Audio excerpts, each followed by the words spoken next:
He is perhaps the most widely known yet profoundly misunderstood person who ever lived. Who is the real Jesus? Is he lowly, meek, and mild, or an impassioned revolutionary? Is Jesus the incarnate Son of God, or simply a wise and moral teacher? After 2,000 years, reality has frequently been clouded by fiction, fantasy, and fable. And yet the truth of Jesus is available in a text that is both historically sound and objectively reliable. The Gospel of Luke. In Luke's Gospel, we discover that Jesus' origin story is far grander than our manger scenes can manage. We learn that before he would be cheered as a celebrity or crucified as a criminal, Jesus lived a quiet life of obscurity in a nowhere town called Nazareth. We see Jesus burst onto the scene at age 30, a young rabbi who attracts the masses with remarkable wisdom, radical acceptance of irreligious people, and miraculous signs. But that season of popularity has now come to an end. Jesus knows his mission, and he does not shrink from confrontation. He will take unpopular stands, call out religious hypocrisy, and assume too much authority. As he prepares to enter a season of intense opposition, the real Jesus reveals the end to his disciples. He knows he is traveling a road that will lead to his death. But he knows something else. Something that his disciples and his enemies don't know. He knows death is not the end.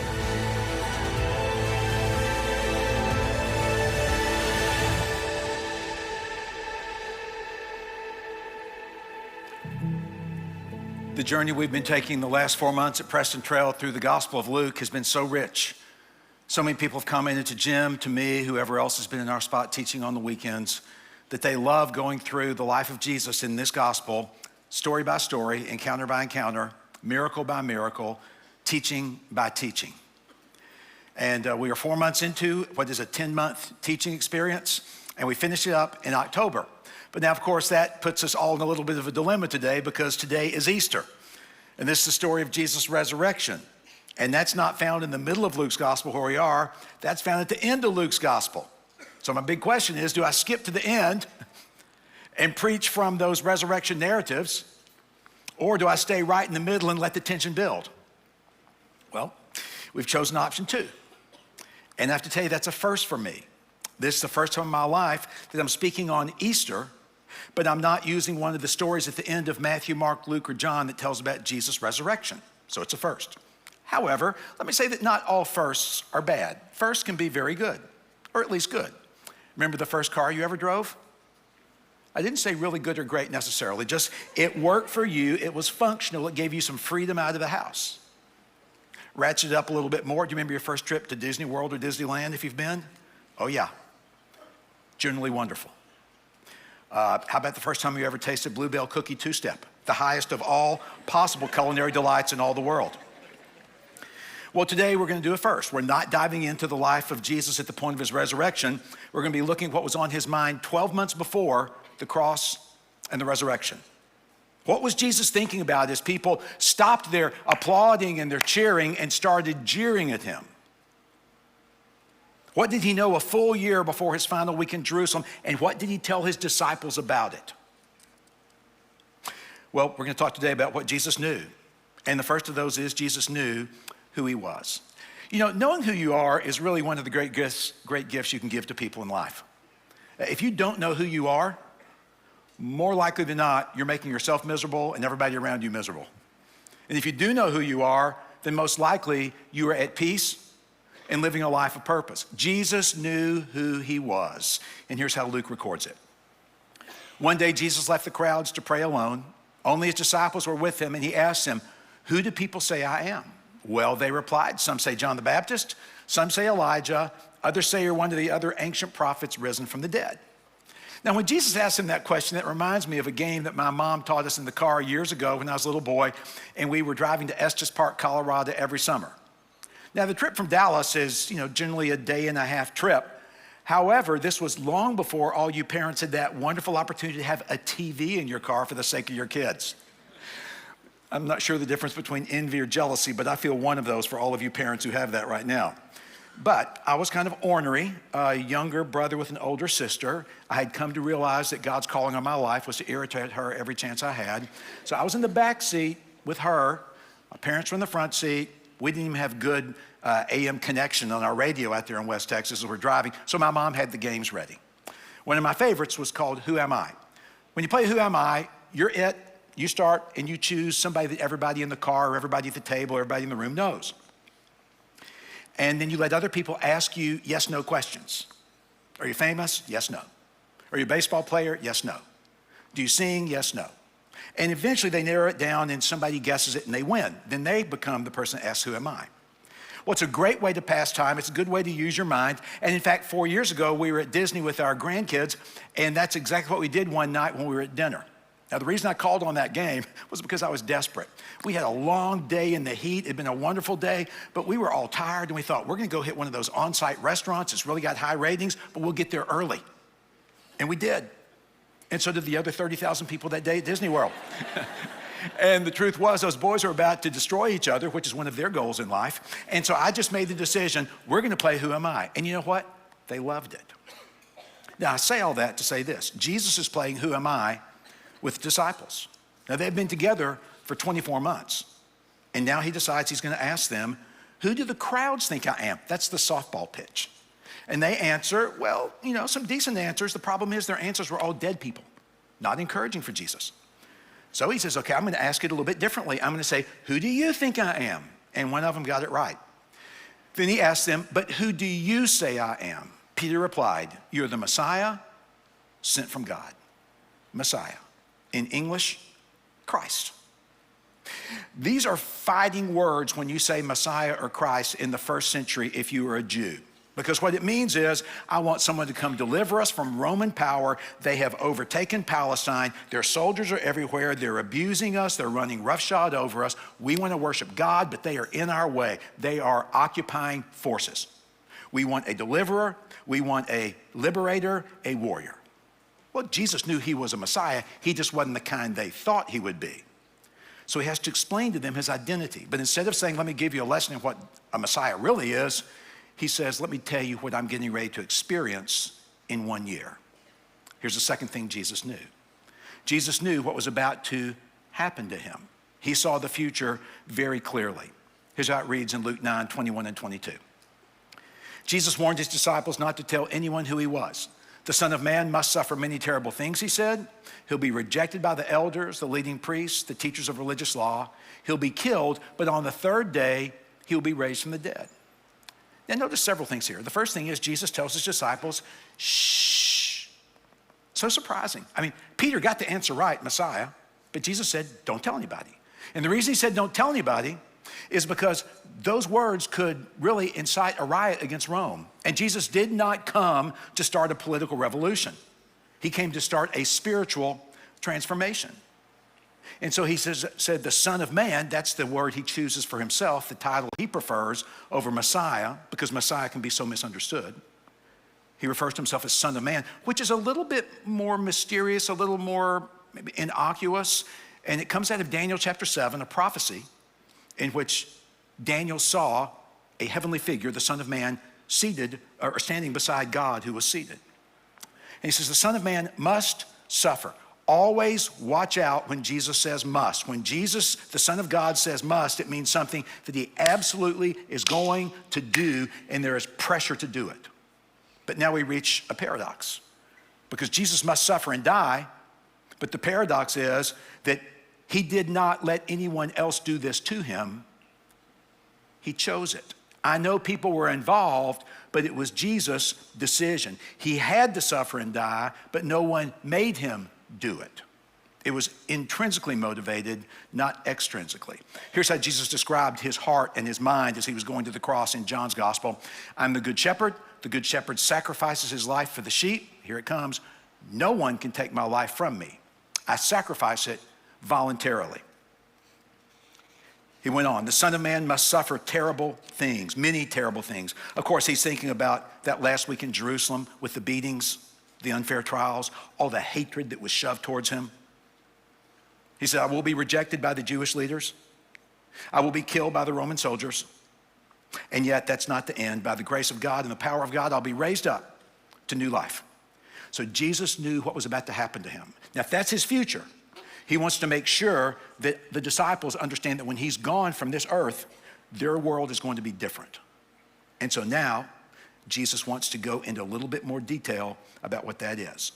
Jesus knew what it would cost others to follow him. And if you're looking for a verse in this message today, a scripture verse in Luke 9 that you can hold on to for the rest of your lives, highlight it, underline it, here it is.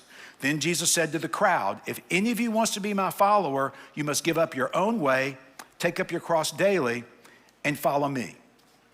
Now notice, Jesus is not talking to the disciples anymore. He's got a new audience.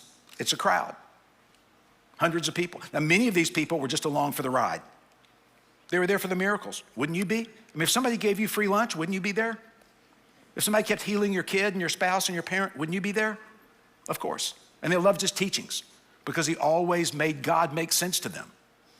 So, the one thing they didn't understand was discipleship, what it meant to follow. So Jesus says, if you want to be my follower, what is a follower?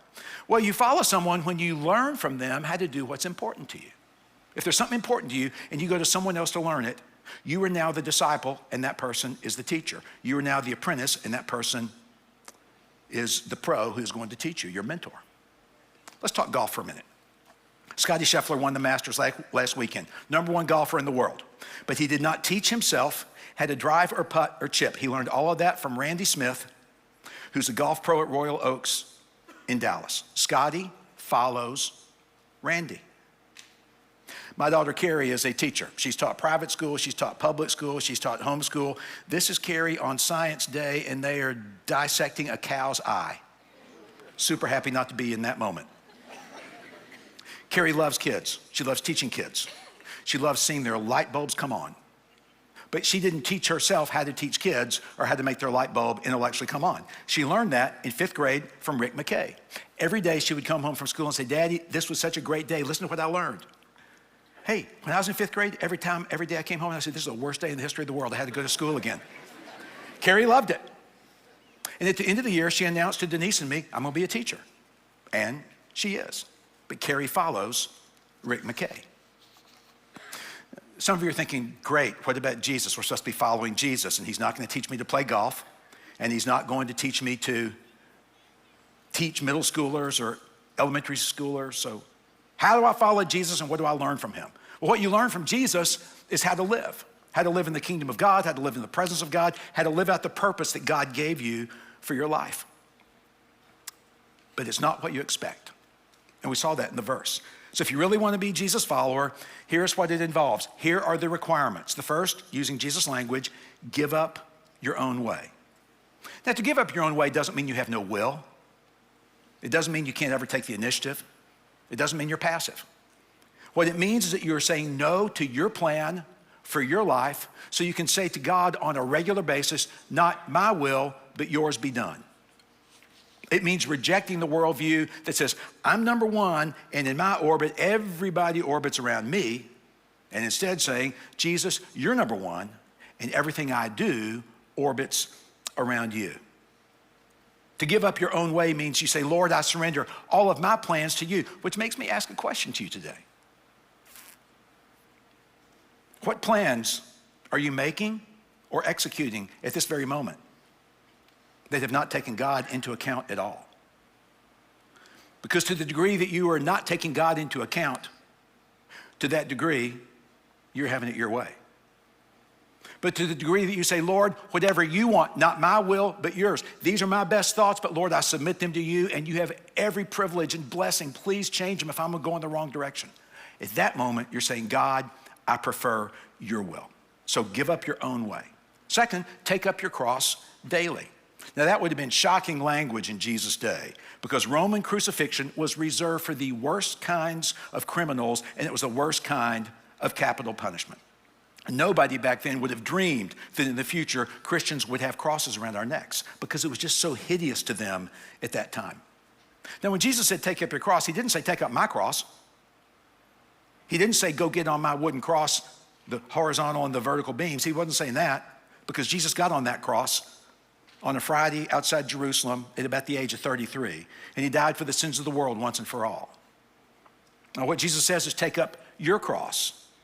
And your cross is that spiritual cross that each one of us has in our lives that we have to die on every day. Really, Paul? Yep. Die to what, you may ask? Well, die to yourself. Why? Let me put it this way. In life, every yes demands a no. That's the nature of life. It's the nature of all relationships. So, for example, when you get married, if you're married, when you got married, you stood at the altar beside somebody and you said, I do.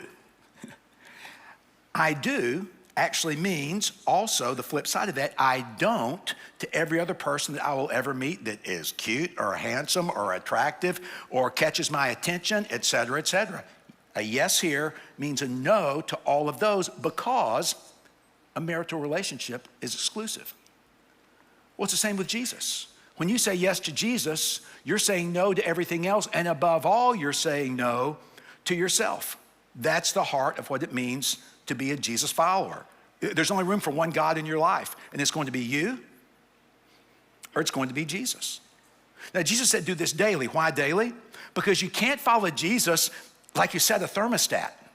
It's a daily choice of saying no to yourself and yes to Jesus. Wouldn't it be nice if life was like a thermostat spiritually, and every morning we wake up and say, hey, 72 all day today. Forget the trials, forget the temptations, forget the deaths of people I love, forget getting fired from a job, forget the doctor telling me I have cancer. It doesn't matter. 72. Every day I'm going to be walking with Jesus and never going to trip up. Be so nice. But we're not robots. We're not automated. So it's a daily choice of saying no to yourself and yes to Jesus. Take up your cross daily. Third, Jesus said, follow me. I was reading a biography recently of a wonderful Christian man who taught philosophy in a secular university for many decades. Because he wasn't teaching religion, he didn't talk about God in his class, but students knew there was something different. So these secular, in most cases, godless 18, 19, 20-year-old kids would come to his office afterwards, after various classes, and say, tell me why you're like the way you are. In his younger days, they said, you're like the dad I was always looking for. In his later years, you're like the granddad I need. Tell me why. And here's the question they would always ask him. Why do you follow Jesus? Because it seems so silly to them. And he answered, who else do you have in mind? Now, in some ways, that could be sarcastic. On the other hand, it just might be the most logical question you could ever ask someone. And I would ask you today, who else do you have in mind that you might follow in life? Want to follow the Kardashians? You can. I have no idea why you would, but their faces are plastered everywhere. You can follow them if you want, but they're not going to teach you much about life. Only Jesus can teach you how to live and to pray and to serve and to endure suffering and to sacrifice. And since we're all going to die, how to die. Now, to make sure the crowd understands how serious this is, Jesus figuratively takes them by the shoulders and just shakes them. And you're going to feel shaken with these verses. If you try to hang on to your life, you will lose it. But if you give up your life for my sake, you will save it. And what do you benefit if you gain the whole world, but yourself lost or destroyed? Do you see all these paradoxes? You want to hang on to your life? You're welcome to, but you'll lose it. You want to give up your life for my sake? You're welcome to. And now that way you'll save it. What if you become the wealthiest person in the world with the most fun, the most joy, the most thrills, chills, and spills? Probably no spills because you can buy your way out of them. What happens? Well, you simply lose yourself. I wonder if any of you know anybody who's tried everything to get to the top. All the money, all the fun, all the power, all the influence, and you've just watched them slowly but surely lose themselves. See, Jesus is asking you today to think of your life as having two options. Option one, follow him. Option two, don't follow him, follow yourself. And if you follow him, you see the consequences. And if you don't follow him, you also see the consequences. And you're the one who has to decide. and it's always a risk. This past Christmas Day, Denise and I and our youngest daughter went over to see our older daughter and her husband and the 4 grandkids, 4 grand boys, 3, 8, 10, and 12. And there was a lull in the conversation, and nobody knew what to do, and the possibility for the boys beating themselves up during that lull was high. The possibility of everybody retreating to a screen was high. And so of all things, one of the older boys says, "Hey, why don't we play poker?" Listen, I didn't even know it was legal to play poker on Christmas Day. But we did, and my son-in-law brings out the chips and brings out the cards, and we play for a couple hours. And we played Texas Hold'em, their favorite poker game. No money, just in case you're asking. Now, if you play Texas Hold'em, you know about wagering and risking, because you'll make a bet at least once when the cards are dealt, and then potentially up to 4 times. And every decision you make is a bet, it's a wager, it's a risk. As Andy Duke, multi-time champion of the World Series of Poker, says, all decisions are bets. So according to Jesus, where are you going to go all in? Your way or his way? And what you decide about life, that is a wager, and the stakes are eternal. And by the way, that is one more Easter first. My very first time to use poker to explain Jesus. But anyway, let me move on. The last thing Jesus knew, he knew how he fit into God's big story. 8 days after this experience with the disciples and the crowd, Jesus takes his 3 closest disciples, Peter, James, and John, and they go up onto a nearby mountain to pray. It was late at night. Peter, James, and John hit the hay or the rocks or whatever you would do to fall asleep. But Jesus kept praying. And while he was praying, he was in this experience of intimate prayer with God, and he was so close to the Lord that all of a sudden his clothes lit up electric white, his face became as bright as sun, and out of nowhere, or maybe we should say out of the heavens, appear beside him 2 characters from the Old Testament, one of whom, Elijah, has been dead for 800 years, and one of whom, Moses, has been dead for 1,200 years. Now all of a sudden they somehow materialize, and they're standing by Jesus, and they're talking to him, as Luke says, about his exodus. That is his exit from this world through his crucifixion a year from now and through his resurrection. Now the brightness woke up the 3 sleeping disciples, and when they saw, through sleepy eyes, Jesus and Moses and Elijah, Peter just blurts out, because Peter always blurts out, "Lord, this is incredible. I'm going to make tents for every one of us, and we will stay here till kingdom come." And God had enough of that foolishness, so he let a cloud descend and cover up Jesus and Elijah and Moses. And a voice came from the cloud to the 3 disciples, and here it was. "This is my son, my chosen one. Listen to him." Then the cloud lifted. Jesus is now alone. He looks normal. The disciples are in shock. Now, because that story is so rich and filled with meaning, I want us to go a little bit deeper. Why did God transform Jesus on the mountaintop? Why didn't God just whisper to Jesus one night, "Hey, it's going to be a rough year. I'm with you"? Why did God take him up onto a mountaintop and give him this incredible experience? I think the answer is that God wanted Jesus to have a foretaste of what glory would be like, of what eternal heaven would be like on the far side of the crucifixion. Jesus knew he was going to be crucified. He knew he was going to be raised. But I guarantee it was the crucifixion that was weighing on him heavily, as we will see later, months from now, in the Garden of Gethsemane. I think God simply wanted to let him know, you're going to feel death. It's going to be bitter as you suffer for the sins of the world, but death is not the end. And why did God send those 2 Old Testament heroes? I mean, Moses was the most important person from the law, the Torah. Elijah was the greatest of all the prophets. And maybe right there is our secret. Because the law and the prophets were pointing to a Messiah. And they were coming to stand beside Jesus and say, in a year it's going to get rough. But we want you to know that all of Israelite history, the entire story of what we call the Old Testament, is coming together with you. It's a climax in your life. So stay the course and take God's way. And finally, why did God speak from the cloud? Well, it wasn't for Jesus' sake. Because it was at the baptism that he said, "You are my son." This one says, "This is my son, listen to him." This was for the disciples, the 3 disciples. Because he wanted to know that when Jesus said to them, "I'm going to die in Jerusalem, but death is not the end." And when he said to them, you are going to have to die daily to follow me, but death will not be the end, that they could say, we were there, Jesus is right. Now that's the Jesus story. What about your story?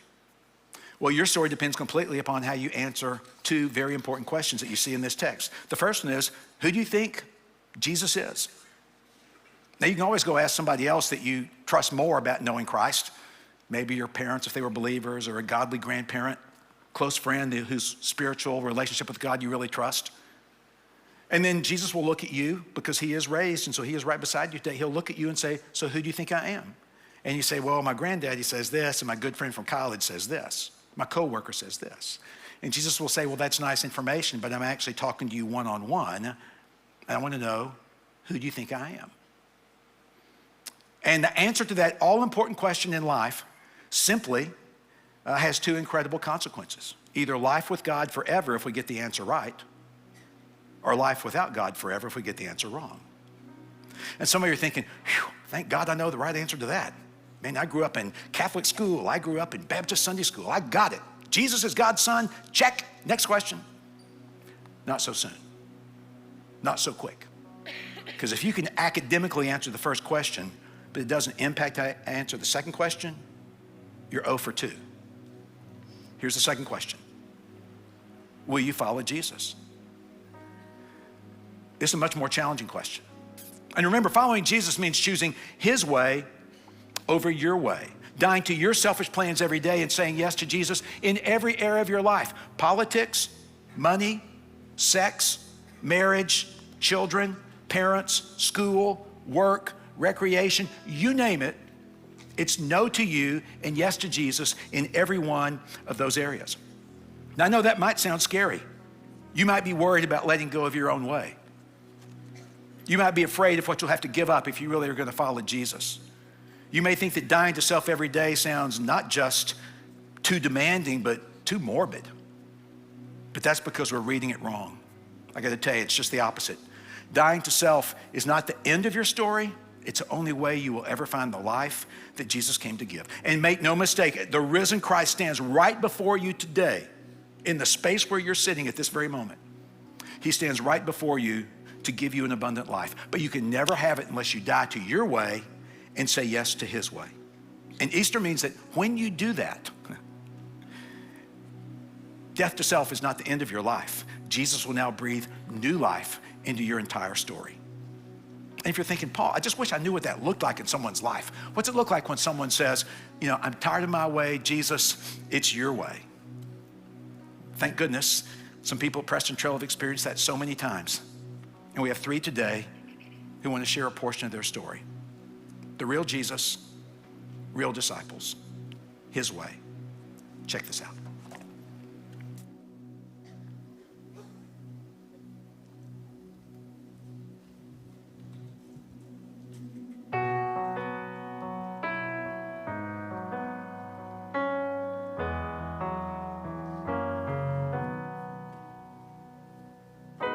Five years ago, we were about to give up on our marriage.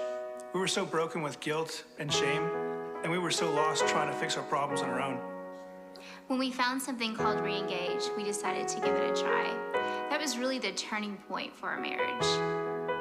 In 2018, I was struggling with anxiety, depression, and loneliness.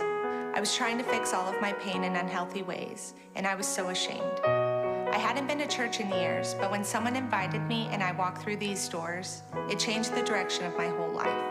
I lost my mother to ALS, Lou Gehrig's disease, my father to cancer, and 4 months later, my little brother took his own life. I was lost, I was untethered, I was drowning in grief and despair.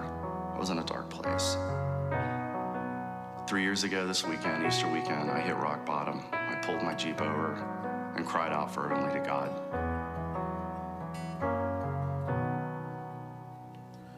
I was lost and could not see, but you did not give up on me. To save me from my guilt and shame, you stepped into the world you made. And on the cross of Calvary, you gave your life to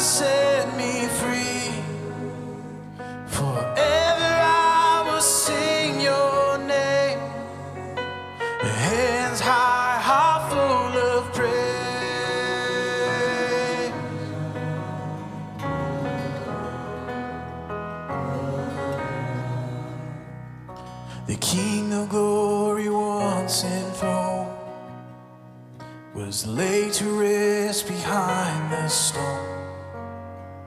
But death would not have final say. Jesus, you rose from the grave. Now standing in your victory, your spirit is alive in me. Forever I will sing your name. The hands high, heart full of praise.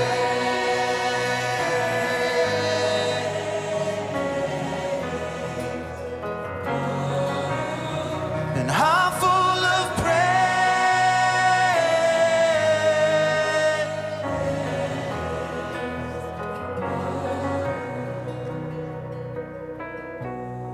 God's grace and love is magnificent. It's given me the opportunity to forgive myself. It's restored my marriage, my family, my faith. And now I get to share my story with others who are hurting, to let them know that God is there for them, God loves them, and He can help them too. Our lives have been completely changed through our re-engaged community and our church family, and God never gave up on us. He saved us from our guilt and our shame. He saved our marriage, and we owe it all to Him. I know now that God was always with me. He pulled me up out of the shame and guilt that I carried, and He's given me the peace I was always chasing. I know that my story has a purpose and that God has fully redeemed me. And after all is said and done, and after every race is run, I will see my Savior's face. The hands high, heart full of praise. For you alone, the crown of kings, and you are robed in majesty. Forever I will sing your name. The hands high, heart full of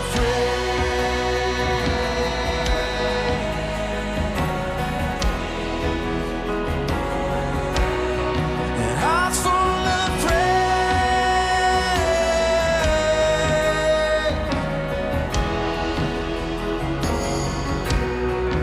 And hallelujah, hallelujah, all glory to your name. And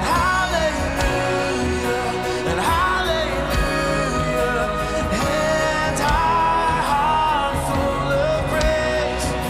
And hallelujah, all glory to your name. And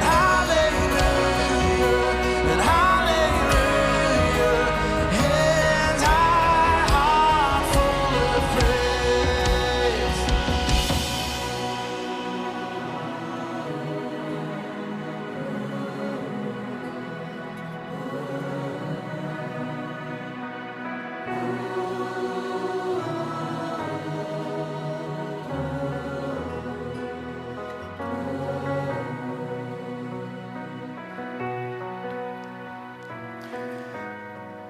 The stories you just heard are not by people who have it all together and are perfect disciples, but they're people who realize that Jesus' way is so much better than their way that they are just fools not to follow His way. That's really what today's message is about. Who will you follow? There really is life after death to self, and that life with Jesus is what He came to give you. When I sometimes think about the difference between Jesus' way and our way, I often think in terms of body language. You ever talk to somebody who's just like this the whole time you're talking to them?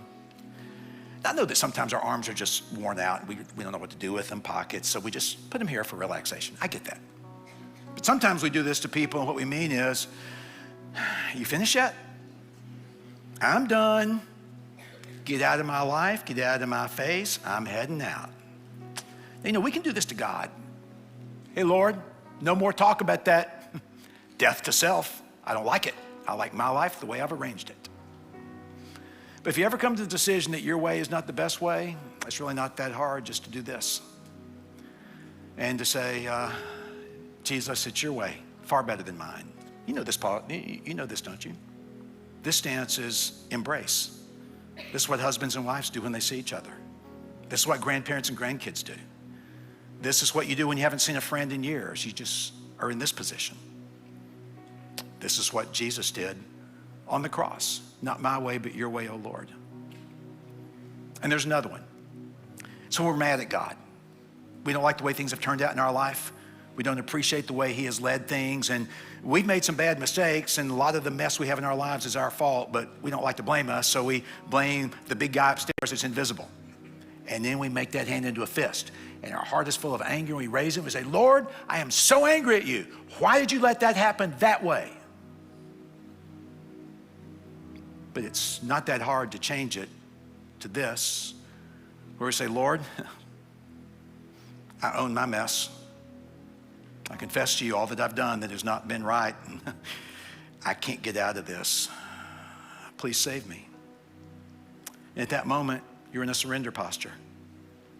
Hands high, heart full of praise. At our church, we talk often about saying yes to Jesus for the first time and for the next time. If today you want to choose Jesus and his way over your way for the first time, I hope you will. And I'm going to give you a chance in a moment to make that commitment to Christ. But for many of you, you've said yes to Jesus at some point in the past. And don't miss the opportunity now to say yes to Jesus the next time, which is today. So I'm going to give you a chance now to talk to the Christ who is right before you. May I lead us in a time of sacred, silent prayer, please? As I guide you on this, let me remind you that Jesus is before you, risen from the grave, full of life. He is looking at you with the kindest, tenderest eyes in the history of the world. And he simply says, will you follow me? And if you're willing to be honest, would you take a moment now and direct your answer in your own heart to Jesus?